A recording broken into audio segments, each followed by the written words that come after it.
Everyone. सो मैं जा रही हूँ एयरपोर्ट और आज मेरी लास्ट फ्लाइट है Bangalore to Delhi. Last flight in the sense कि बैंगलोर से फाइनली जा रही हूँ। अभी जो भी होगा क्लास का ऑनलाइन ही होगा। अभी यहाँ से तो जा रही हूँ फाइनली। अभी उधर ही देखती हूँ कुछ, या फिर ऑनलाइन क्लास स्टार्ट करती। तो मैंने कैब अपने लिए कर ली थी वहाँ से टू एयरपोर्ट। तो फिर ये मेरा आज लास्ट डे है और मैं जैसे जैसे जा रही थी एयरपोर्ट के साइड तो मुझे सारा अपना जर्नी याद आ रहा था बैंगलोर में। मैं अब से 2 साल पहले मैं बैंगलोर में आई थी जॉब करने के लिए और मेरा 2 साल का मतलब अच्छा ही रहा ओवरऑल। बट लेकिन बीच में आना जाना लगा रहता था घर पे। बीच में एक इंसिडेंट बोलेंगे, एक इमरजेंसी भी घर पे हो गई थी मेरी मदर के साथ में। तो फिर उस टाइम पे मैं 3 मंथ्स के लिए उत्तराखंड में ही अपने घर पे रही थी इन 2 सालों में। लेकिन अभी तो फिर मम्मी ठीक हैं तो फिर मैं अगेन फिर से बैंगलोर आई थी अपनी जॉब पर वापस। और अभी मैं फिर से जा रही हूँ तो वो सारी चीज़ें मतलब लौट के आ रही हैं कि लाइक इन 2 साल में मैंने कैसे मतलब एक्सप्लोर किया बैंगलोर को, कितना किया।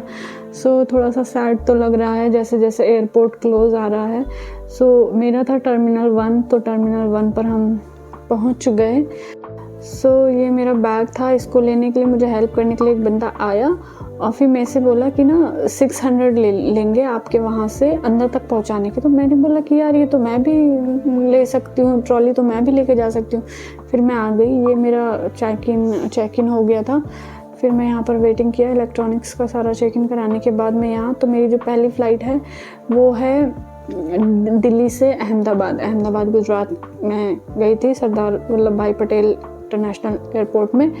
तो ये तो अभी मैं बैंगलोर हूँ, बैंगलोर टू अहमदाबाद जा रही हूँ। सो ये हमको इंडिगो, क्योंकि मेरी इंडिगो की ही फ़्लाइट थी तो मेरे को ये इंडिगो वाली बस लेने आ गई थी। जब हम बेसमेंट से फ़्लाइट लेते हैं मतलब कि तो बस हमको लेने आती है, फिर उस पर्टिकुलर फ़्लाइट के पास लेके जाती है जो हमारा फ़्लाइट हमने बुक की हुई है, जो वाली जहाँ पे भी वो प्लेन खड़ा होगा वहाँ पर लेकर जाएगी हमें इंडिगो की बस।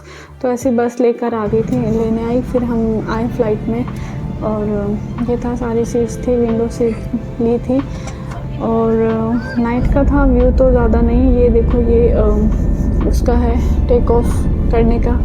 सो टेक ऑफ में तो कुछ ज़्यादा फ़र्क नहीं पड़ता है, मतलब कोई प्रॉब्लम नहीं होती है। लैंड जब हुए थे ये वाली फ़्लाइट बैंगलोर टू अहमदाबाद जब लैंड हुई थी ना, इसने बहुत ख़तरनाक लैंडिंग की थी।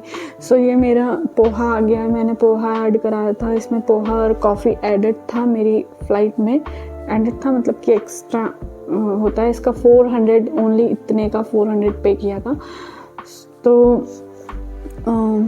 ये मेरा उपमा और कॉफ़ी, उपमा कुछ ऐसा था, इस डब्बे में उपमा था, उन्होंने बस गर्म पानी डाल के इसको दे दिया, मतलब टेस्ट में ठीक था। फिर जैसे जैसे हम बैंगलोर से अब ये अहमदाबाद पहुंचने वाली है, अहमदाबाद सिटी दिख रही है। फिर अहमदाबाद पहुंचकर फिर यहाँ पर लैंड किया प्लेन ने। फिर यहाँ पर लैंड करने के बाद फिर से लगेज वाला बैग तो नहीं हुआ, लेकिन कैबिन वाला बैग को फिर से उतार कर फिर से चेक इन कराया, इलेक्ट्रॉनिक्स आइटम के सारा फिर से चेक इन कराने के बाद बस फिर मैं दूसरे प्लेन में बैठ गई। मेरी फ़्लाइट जो थी बैंगलोर से थी 1:5 की और यहाँ पे पहुँच गई थी 3:30 बजे। फिर मैंने अपना बैग वो करते करते 4 हो गए थे। फिर 4:25 पे मेरी अहमदाबाद से दिल्ली की फ़्लाइट थी, तो मतलब कि बीच बीच में सोने का तो कोई टाइम ही नहीं मिला। ये देखो मैं दूसरी फ़्लाइट में भी आ गई हूँ और दूसरी फ़्लाइट में आकर ही मुझे टाइम मिला कि मैं ठीक है कुछ खा सकूँ, तो क्योंकि वहाँ पर तो बिल्कुल भी टाइम नहीं मिला। अब ये जो एकदम ये है नाइट का, फिर ये वहाँ पर इतना ये जो है ना ये स्काई नहीं है, ये नीचे की लाइट्स दिख रही हैं। फिर ये दिल्ली में पहुँच गए। फिर दिल्ली पहुंचने के बाद तो सुबह हो गई थी। ये देखो सनराइज़, कितना सुंदर सनराइज़ हो रहा है। अभी मैं जा रही हूँ नोएडा अपनी दीदी के घर पर। अब वहीं से आपको व्लॉग मैं ट्राई करूँगी अपने स्टडी व्लॉग्स कंटिन्यू करने का और आपसे बातचीत करने का। आई होप कि मैं कंटिन्यू रख पाऊँ। वैसे तो वहाँ छोटा बच्चा भी है, लेट्स सी क्या होता है। Thank you, bye bye, take care, thanks for watching my video, thank you for your support, thank you for subscribing my channel.